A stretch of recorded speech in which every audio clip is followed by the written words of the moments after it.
Bem, pessoal, vamos a mais uma aula de Química Orgânica, onde vamos estudar a acidez e basicidade dos compostos orgânicos. Veja, todo mundo já estudou acidez e basicidade, claro.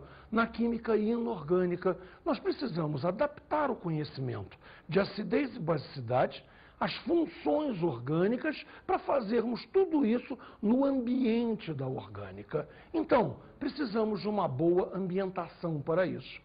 A primeira coisa que vamos fazer é a divisão dos radicais. Repare, você já estudou, e bem em química inorgânica, a divisão em eletropositividade e eletronegatividade. Átomos que são eletropositivos, átomos que são eletronegativos. Eu preciso de algo equivalente para radicais, porque veja bem, um átomo pode ser eletropositivo, um radical não. Mas o conceito é o mesmo. O que faz um átomo eletropositivo? Quer ser positivo, logo ele repele elétrons, joga elétrons para longe dele. Um radical eu vou chamar de elétron repelente. Ao contrário, um átomo eletronegativo, ele quer ser negativo. Se ele quer ser negativo, ele atrai elétrons. Se ele atrai elétrons para um radical, eu vou chamar isso de elétron atraente. Então veja, vê se você compreendeu. Olha só. Um átomo eletropositivo, um radical elétron repelente. Um átomo eletronegativo, um radical elétron atraente. Vamos definir isso tudo e formalizar cada um com detalhes. Me acompanhe. Vamos ver primeiro, então, os radicais elétron repelentes. Radicais elétron repelentes, como o nome indica, repelem elétrons. Se eles repelem elétrons, como eles são equivalentes? São equivalentes a átomos eletropositivos. Claro, já explicamos isso. Eles são constituídos apenas por carbono, hidrogênio e ligações simples. Repare, se há apenas carbono, hidrogênio e ligações simples, bons exemplos, metil, etil, N-propil, isopropil, todos os radicais que já vimos derivados dos alcanos. Bem, vamos ver agora os equivalentes aos elétron atraentes. Para ser elétron atraente, atraem elétrons. Já que eles atraem elétrons, são equivalentes a átomos eletronegativos. E como serão? Terão algum átomo além de CH, que não seja CH. E as ligações? Bem, podem ter uma ligação dupla, uma ligação tripla, uma ligação dativa, ou seja, em termos práticos, guardaremos os elétrons repelentes, somente formados por C, H e ligações simples. Os outros, os que não se encaixarem nesse modelo, serão elétron atraentes. Será que ficou bem claro? Vamos ver agora os efeitos sobre a acidez. Veja, a entrada de um radical produz os seguintes efeitos. Se o radical for elétron atraente, ele aumenta a acidez e, é claro, diminui a basicidade. Já se ele for elétron repelente, ao contrário, ele diminui a acidez e aumenta a basicidade. Eu preciso que você entenda um pouquinho disso na química inorgânica. Na química inorgânica isso acontece também. Tomaremos por base a molécula da água, que, como todo mundo sabe, é neutra, e vamos fazer a entrada de um átomo eletronegativo ou de um átomo eletropositivo. Lembra, lá na química inorgânica são átomos, aqui na química orgânica é que são radicais. Então veja o primeiro exemplo. Temos aqui a molécula da água e aqui uma substituição. Veja, tirei esse hidrogênio e coloquei em seu lugar o cloro. Cloro, você lembra, é um dos átomos mais eletronegativos. O que vai acontecer? Se ele é elétron negativo, atrai elétron. Atrai elétron, aumenta a acidez. Esta fórmula corresponde ao ácido hipocloroso. Um ácido fraco, mas indubitavelmente um ácido. Vamos ver um segundo exemplo, onde vamos puxar a entrada de um sódio. Sódio, você lembra, claro que ele é um átomo bastante eletropositivo. Repare um detalhe em ligações. Temos aqui a molécula da água, covalente. A substituição de um hidrogênio por um metal leva a uma ligação entre metal e ametais. Ligação entre metal e ametais, iônica. Cátion sódio, ânion hidroxila. Cátion sódio, ânion hidroxila, NaOH, hidróxido de sódio, conhecidíssimo como uma base. Não há dúvida, então. Repare, o sódio é elétron repelente, atraente, nem uma coisa nem a outra. O sódio é eletropositivo, ele é um átomo só. Ele é equivalente a um radical elétron repelente. Repele elétron, diminui a acidez, aumenta a basicidade.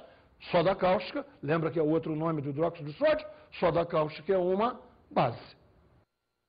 Pessoal, isso é muito fácil. Olha só, tudo com A de água. Eu, é claro. Radical elétron, A atraente, A aumenta, A acidez. Eu faço a química ficar fácil.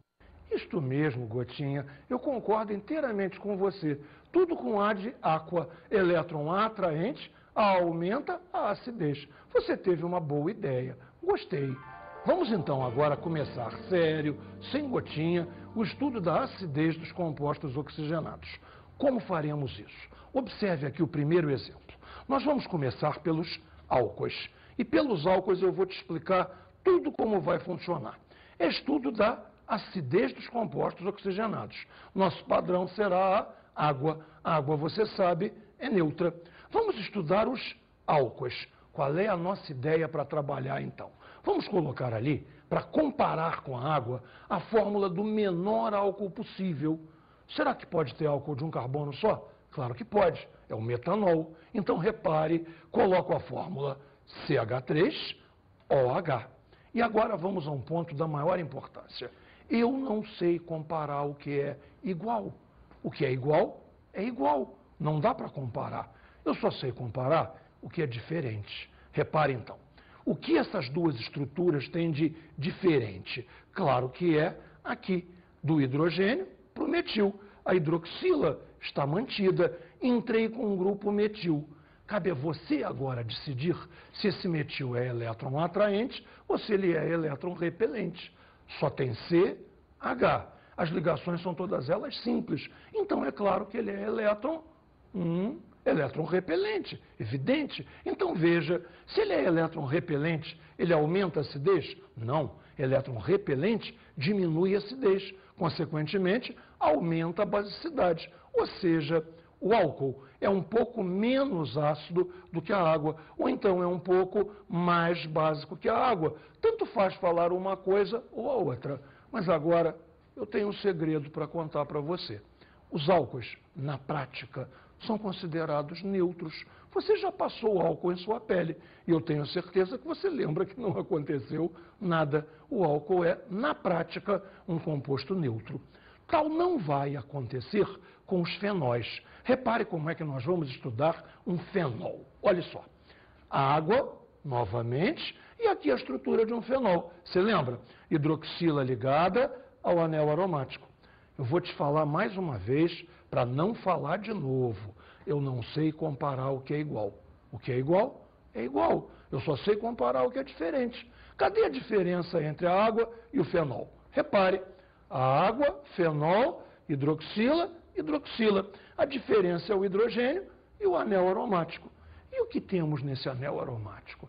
Somente CH, sem dúvida, mas, me responde, todas as ligações são simples? Claro que não. No anel aromático temos aquela história de ligações duplas e simples alternadas, que na verdade não é uma explicação muito boa, é melhor a gente falar que tem ressonância, mas de qualquer maneira, as ligações são todas elas simples? Não. Se não são todas elas simples, não pode ser elétron repelente. Logo, o anel aromático é elétron atraente. E então, vamos na história da gotinha. Se é elétron atraente, aumenta a acidez. Então, o fenol é mais ácido que a água. Se o fenol é mais ácido que a água, ele já apresenta alguma acidez. Repare, isso é notável quando você dá nome usual a fenóis. O fenol comum, nas farmácias de manipulação, é frequentemente chamado de ácido fênico, uma referência à sua acidez. Talvez algum dia você já tenha ouvido esse nome, ácido fênico, e não sabia exatamente o que era. Agora você sabe. Bem, fenóis vão abrir para nós uma interessante ideia. Observe, eu vou apresentar a você um dos grupamentos mais elétron atraentes que existem, o grupamento nitro. Se você está com o desconfiômetro ligado, nitro vem do ácido nítrico. Isso mesmo, vem sim. Observe uma conta. Estamos brincando de fazer conta em química. Olha essa conta aqui. HO nós conhecemos, é a hidroxila. Para chegar no ácido nítrico, o que eu precisaria somar? H já temos. N eu tenho que ter aqui. Um O com 2 Os, 3 Os. Acertei. Para obter o ácido nítrico, eu tenho que juntar uma hidroxila e um grupamento NO2. É esse grupamento NO2 que nós chamamos de nitro. Então, repare, se você pegar um hidrogênio da água, retirar, substituir por um grupamento nitro, você tem o ácido nítrico, um ácido muito forte. Logo, esse grupamento nitro tem uma imensa força para aumentar a acidez. Ele é extremamente eletroatraente. O que vai acontecer se eu pegar a molécula do fenol e sair brincando de colocar grupamentos nitro nela? Observe, olha aqui. Nós temos aqui um grupamento nitro, aqui um grupamento nitro, aqui ainda outro grupamento nitro, tudo pendurado na estrutura do fenol, o anel aromático e a hidroxila. Bom, primeiro que tudo, como de hábito, vamos dar nome aos bois. Olha só, o carbono que tem a hidroxila será o carbono de número 1, consequentemente 2, no 3 não tem nada, 4, no 5 não tem nada, 6, ou seja, vê se você acompanhou o nome. 2, 4, 6, trinitrofenol. Ao falar fenol, você reparou que eu já falei a hidroxila. Eu só dei ênfase aos substituintes. E o que ocorre se você tem estes substituintes? A molécula do fenol já tinha uma certa acidez. Entrando um grupamento nitro, outro, isto aí aumenta e muito a acidez. O ácido pícrico é o outro nome deste ácido. É um ácido muito forte. Acredite se quiser, ele tem acidez comparável à do ácido sulfúrico. Espera um instantinho. Talvez eu tenha, mais uma vez, feito o que um monte de gente faz, induzido você a errar. Ele é um ácido forte, não quer dizer que seja corrosivo. O fato do ácido sulfúrico ser forte e ser também corrosivo é coincidência. Ele é apenas um ácido forte, se ioniza muito. Não tem a corrosividade que o ácido sulfúrico tem, ok? Mas é um ácido muito forte, é isso que eu quero que você lembre. E, funcionalmente, não é um ácido, é um fenol. Bem, estamos falando tanto em ácido que está na hora. Vamos estudar agora os ácidos carboxílicos. Veja, o primeiro exemplo eu vou me sentir até meio mal explicando a você, mas tenho que fazer. Prepare-se para algo emocionante. Vou te demonstrar que os ácidos são ácidos. Repare, nos ácidos carboxílicos, você fez a substituição na molécula da água e puxou aqui, veja, a hidroxila está aqui, entrou esse grupo que aqui está em verde, HCOO, uma carbonilaldeídica. Uma carbonilaldeídica, junto a uma hidroxila, temos aqui o metanoico, o menor dos ácidos. Este grupamento aqui não tem uma dupla, não tem um oxigênio, veja bem, ele tem um átomo que não é nem C nem H, tem o átomo de oxigênio, tem uma ligação dupla. O que aconteceu? Esse grupo é elétron atraente. Lembre da gotinha. Se é elétron atraente, aumenta a acidez. Demonstramos emocionantemente que os ácidos são ácidos. Bem, é claro que não é isso que nós vamos estudar. O que temos que ver então? Nós precisamos comparar os ácidos entre si. Cuidado agora com a linguagem. Eu não vou dizer que o ácido tal é mais ácido que o ácido tal. Eu vou dizer a palavra ácido 3 vezes em uma frase só. Eu vou dizer então que o ácido tal é mais forte que o ácido tal. Crio o conceito de força ácida. Então vamos lá. Vamos agora comparar 2 ácidos monocarboxílicos. A água sai de cena e eu comparo o menor ácido carboxílico com o imediatamente superior a ele. Me veja na imagem. Repare, temos aqui o metanoico, um carbono só. Criamos aqui o etanóico, 2 carbonos. Repare, substituiu o hidrogênio por um grupamento metil. Grupamento metil localizado aqui em vermelho. Bem, o metil, como você lembra, é elétron repelente. Se é elétron repelente, diminui a acidez. Se diminui a acidez, ficou menos ácido. Então, peraí. O etanóico de 2 carbonos é menos ácido que o metanóico de um carbono só. Ou seja, ele é um ácido mais fraco. E se eu passar para um ácido de 3 carbonos? Bem, se eu passar para um ácido de 3 carbonos, eu tenho mais um efeito elétron repelente. Vai ficar ainda mais fraco. E passando para um ácido de 4 carbonos, mais fraco ainda, que podemos concluir então? Veja, quanto maior a cadeia, menor a acidez. Repetindo isto, quanto maior a cadeia de um ácido monocarboxílico, mais fraco é o ácido, ou seja, sua acidez se torna cada vez menor. Vou te provocar. Agora eu vou te provocar. Me diz uma coisa. E se eu tiver um ácido muito grande, de cadeia realmente muito grande, sei lá, 17 carbonos, 18 carbonos, o que você acha que vai acontecer? Será que diminui tanto a acidez que ele vira uma base? Será que é isso? Pensa um pouquinho.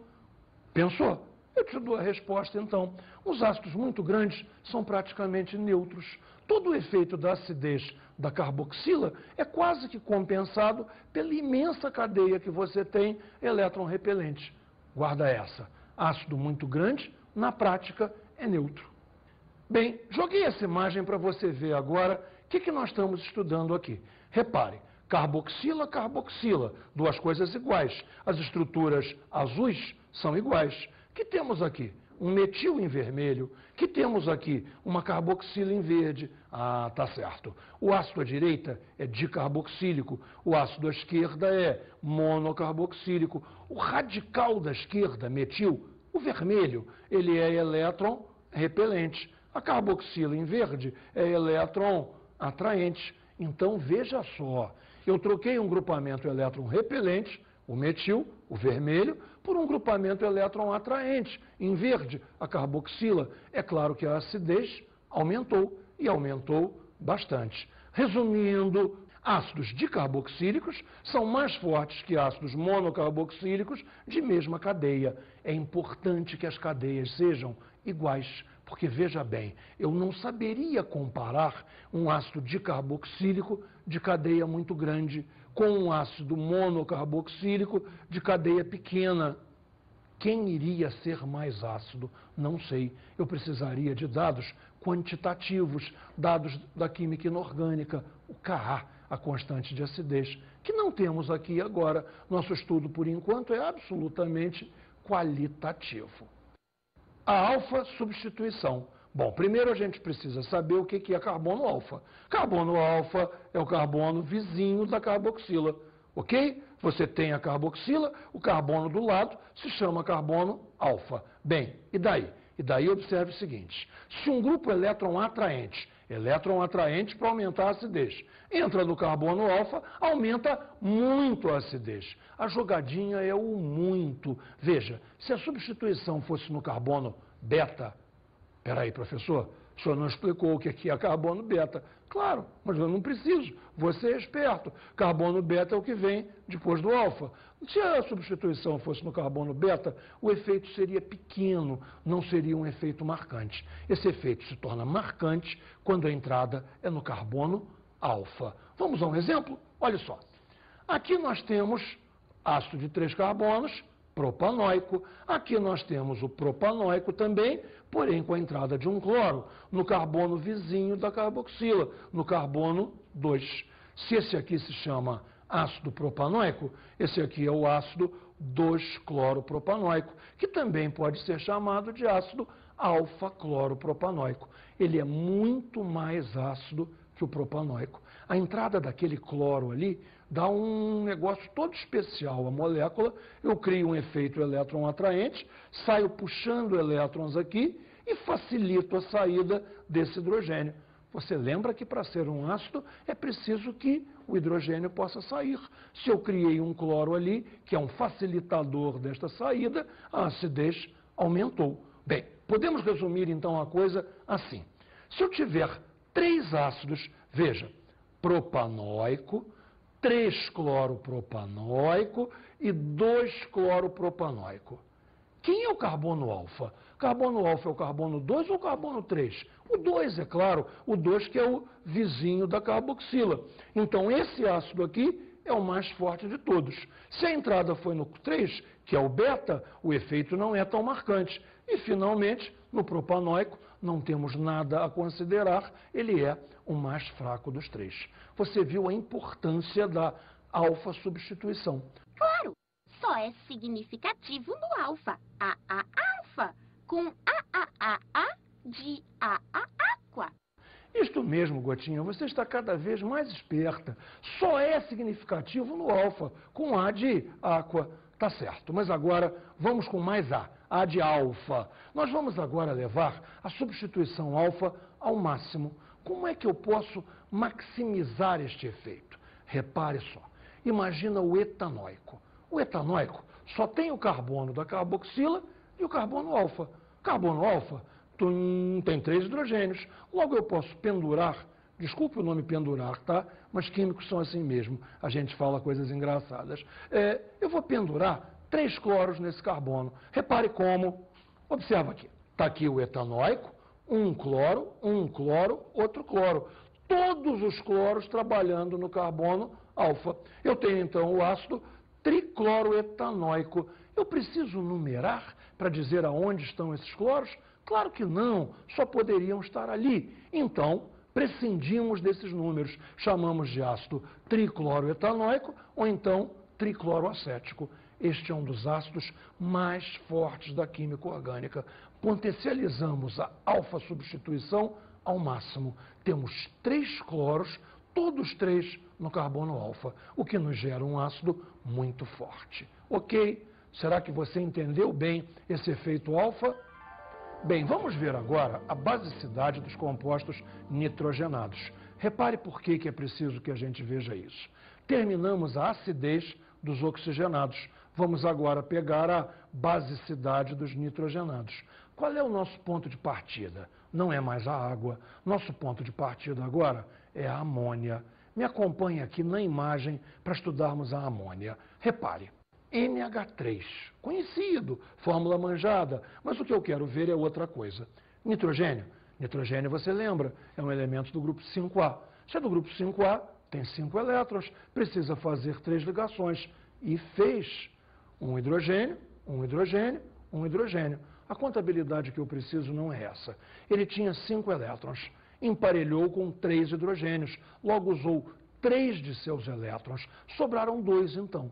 Moral da história, a amônia tem um par de elétrons não ligantes, um par de elétrons que pode vir a ser usado para fazer outras ligações. Veja, está representado ele aqui. Este é o par de elétrons não ligante que a amônia tem. É neste par que tudo vai acontecer. Este par define a química da amônia. Como? Repare só. Se você tem amônia, naquele par ali, pode ser recepcionado um H+.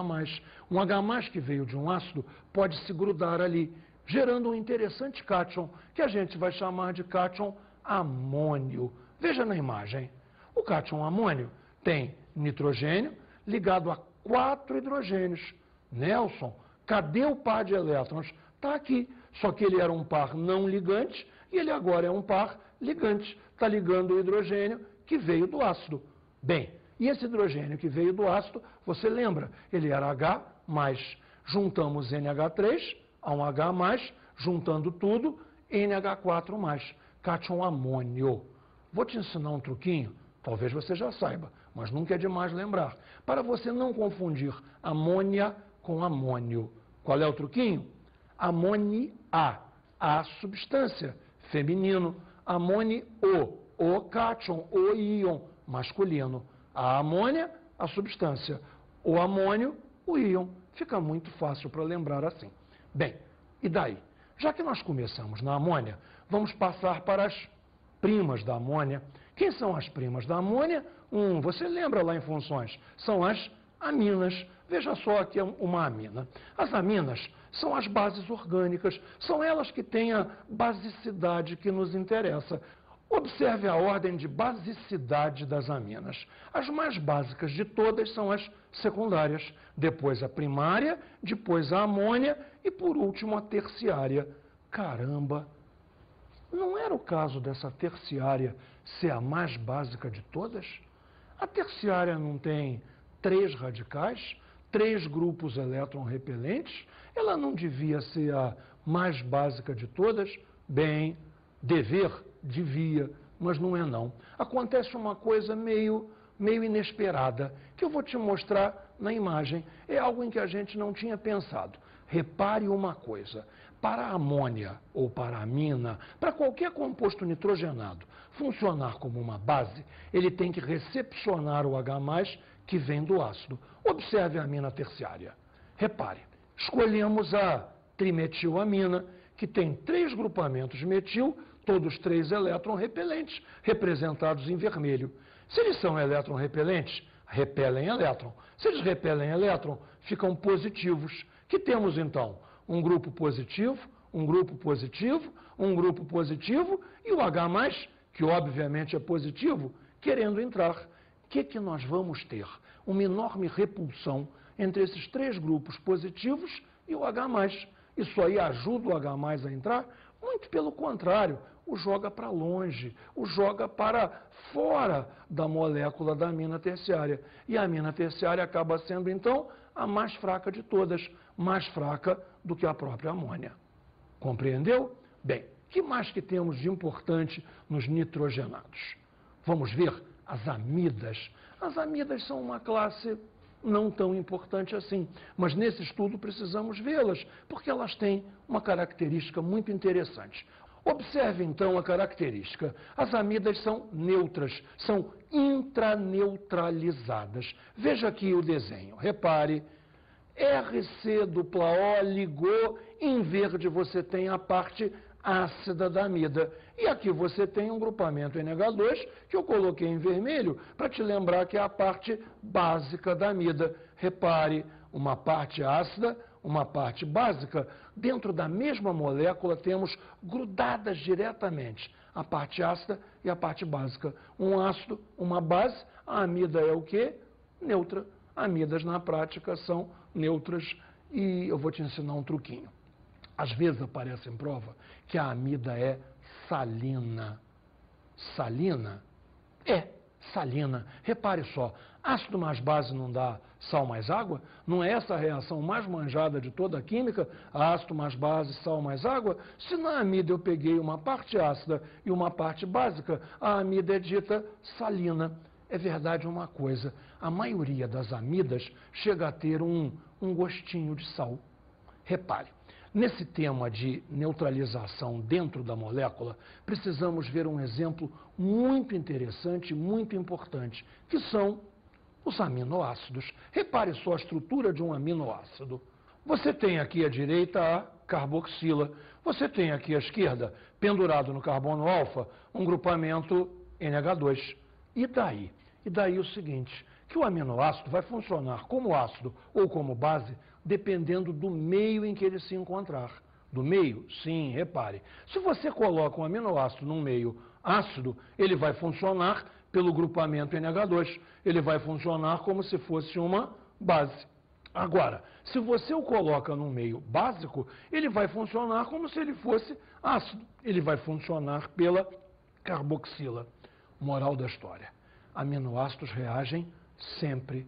Independente do meio ser ácido ou do meio ser básico, a reação dele ocorrerá. Ele se adapta ao meio. Isso é uma característica muito interessante que, na prática, só os aminoácidos têm. Precisamos de um fechamento e vamos para esse fechamento agora. Repare, vou colocar na imagem para você uma ordem geral de tudo que nós vimos, uma ordem geral de acidez dos compostos orgânicos. Veja lá comigo na imagem. Aminas são as bases orgânicas. O álcool é quase neutro, a amida é completamente neutra, fenol tem alguma acidez e o ácido, é claro que é ácido. Repetindo, olha só, aminas são as bases orgânicas, álcoois são fraquissimamente básicos, amidas são neutras, fenóis um pouquinho ácidos e os ácidos Bem, naturalmente os ácidos são ácidos. Precisamos então agora, bem, o pessoal da produção preparou para nós uma pesquisa sobre o que as pessoas sabem sobre uma tal de serotonina, um composto interessantíssimo ligado a chocolate. E chocolate eu gosto sempre. A serotonina, então, está muito ligada a você estar feliz ou não. Por exemplo, da pesquisa, da enquete do chocolate. Se você come chocolate, chocolate é uma coisa que você gosta, a produção de serotonina aumenta e você se sente feliz. Veja um interessante exemplo sobre como funciona isso tudo. Olha só na imagem. A serotonina é um composto orgânico presente no tecido cerebral e é responsável pela estabilidade da mente.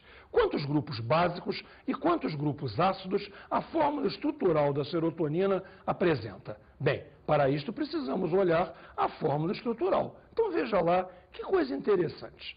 Um anel aromático com uma hidroxila presa nele. Anel aromático com hidroxila, fenol. Fenol, grupo ácido, uma pequena acidez, coisa fraca, mas um grupo ácido. Aqui, NH, repara, esse nitrogênio está fazendo uma simples, uma simples, uma simples. Está fazendo as 3 ligações simples. Então, ele tem um par de elétrons disponível. Ele tem um par de elétrons não ligantes. Acostume a pensar sempre assim. Isto é que vai decidir a química dos nitrogenados. Se tem um par de elétrons não ligantes, pode receber um H+. Se pode receber um H+, é uma base. Aqui já está mais fácil. NH2, todo mundo está acostumado a associar NH2 à basicidade. Então, como é que ficamos nessa história? 2 grupos básicos, aqui neste NH e aqui neste NH2. E um grupo ácido, uma hidroxila fenólica, ou seja, resumindo, serotonina tem 2 grupos básicos e um grupo ácido. Valeu? Vamos ver um interessante exercício. A não proliferação de bactérias em meios ácidos é um recurso usado na conservação de alimentos que não sejam predominantemente proteicos. Baseado nesse princípio, o composto usado como conservante é, e veja uma sequência impressionante de fórmulas que temos aqui. C6H5, anel aromático, CH2OH, hidroxila ligada a carbono saturado, álcool, CHO, na verdade C dupla OH, isto é um aldeído. C, dupla O, NH2, isso aqui é uma amida. C6H5, anel aromático, NH2, isso aqui é uma amina. Achamos a resposta. C6H5, CO2H, C dupla O, OH. Encontramos uma carboxila, ou seja, temos um ácido carboxílico que tem a característica ácida que faz o ácido ser um conservante de alimentos não proteicos. Fechamos essa ideia, fechamos essa aula e eu vou te dar agora as minhas dicas de estudo.